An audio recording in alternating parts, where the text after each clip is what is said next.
Basta po, ako'y magluluto ngayon ng ginataang yellowfin tuna. At yan ang kanyang mga ingredients.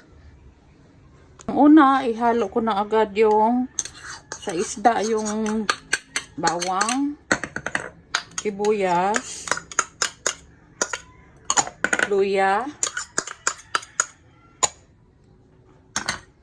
at paminta,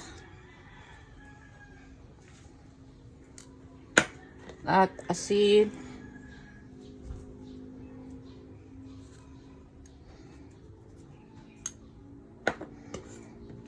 haluin ko ito.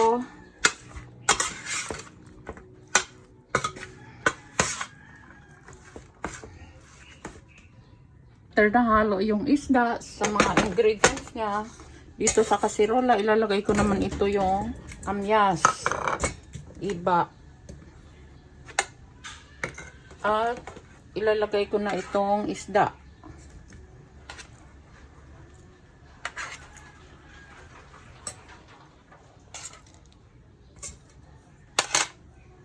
Naka-arrange na yung isda, lalagyan ko ito ng kunting tubig para isasalang ko na. Ayan, after 30 minutes na hulo ko na itong gata at siling haba at shrimp cubes. Kalahati lang. Papansit.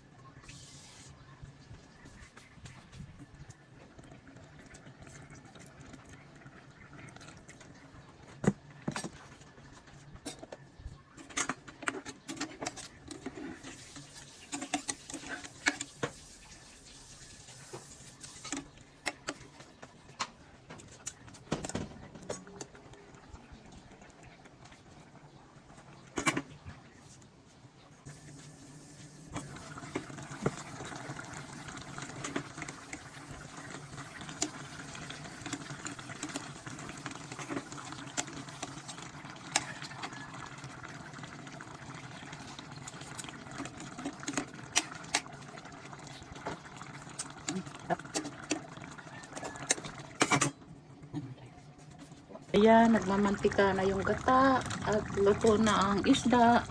Lagyan natin ito ng magic sarap. At ito ay ready to serve na. Haluin.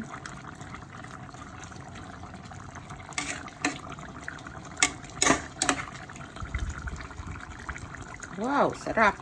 Ayan, luto ng ating ginataang tuna.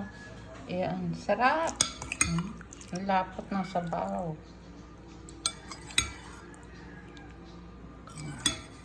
Kain na tayo.